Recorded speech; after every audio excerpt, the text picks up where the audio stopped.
السلام عليكم ورحمة الله وبركاته. النهاردة هنعمل بفتيك بطريقة سهلة وبسيطة وجديدة.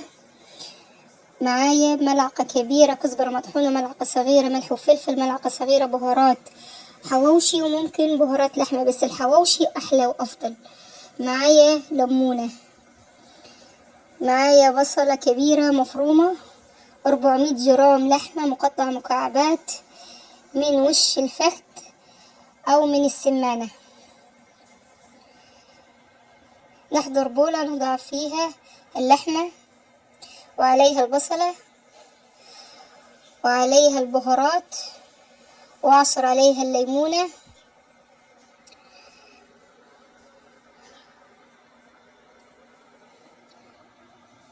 وأقلبهم جيدا مع بعض حتى تتجانس المكونات، وأرش رشة سكر عليها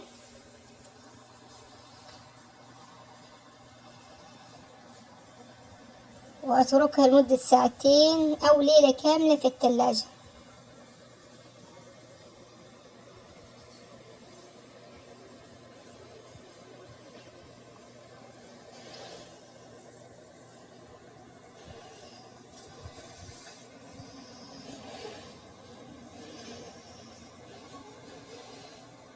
معايا هنا للتغطية كوب دقيق، كوب بقسماط، ملعقة كبيرة كزبرة مطحونة، ملعقة صغيرة بهارات حواوشي، ملعقة صغيرة ملح وفلفل.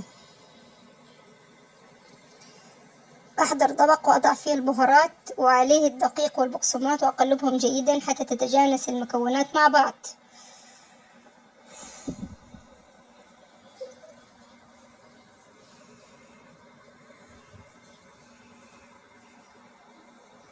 بعد مرور ساعتين أخرجت اللحمة من الثلاجة.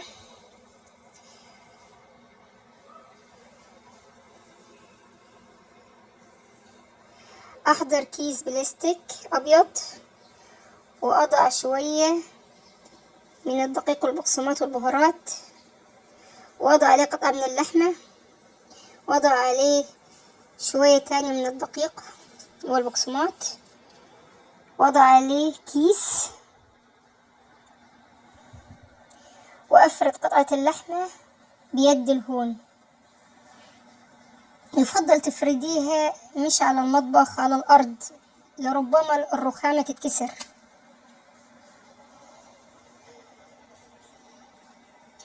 هنا بعد ما فردت مكعب اللحمة، شايفين القطعة كبرت ازاي؟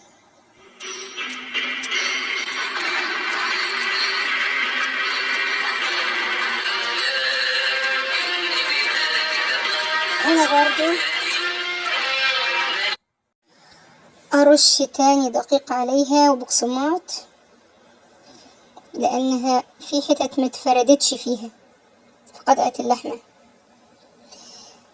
خلاص كده ضعها في طبق، وأكمل باقي المقدار بنفس الطريقة. أضع شوية من الدقيق والبقسماط والبهارات، وأضع عليها قطعة اللحمة، وأضع عليها دقيق وبقسماط والبهارات تاني، وأضع عليها كيس، وأدقها بيد الهون حتى تتفرد تماما.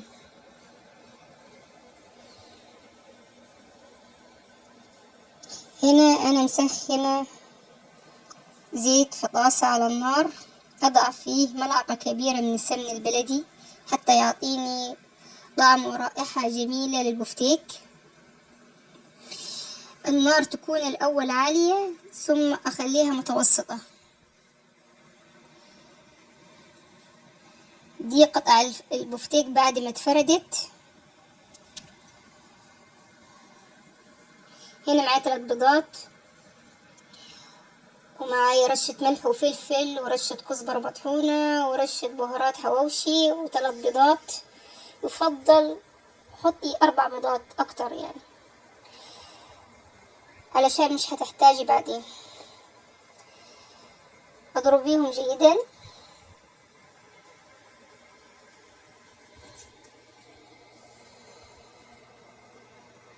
ضعي قطع البفتيك فيها، اغمزي قطع البفتيك فيها. ثم ضعيها في الطاسة.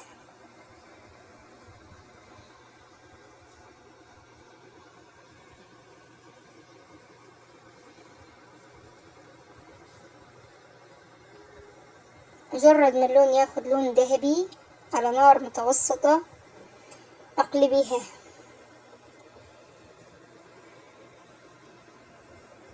هنا استوت، هرفعها وضعها على طبق فيه مناديل ورقية حتى تمتص الزيت، ثم هنا وضعتها في طبق التقديم. السلام عليكم ورحمة الله وبركاته.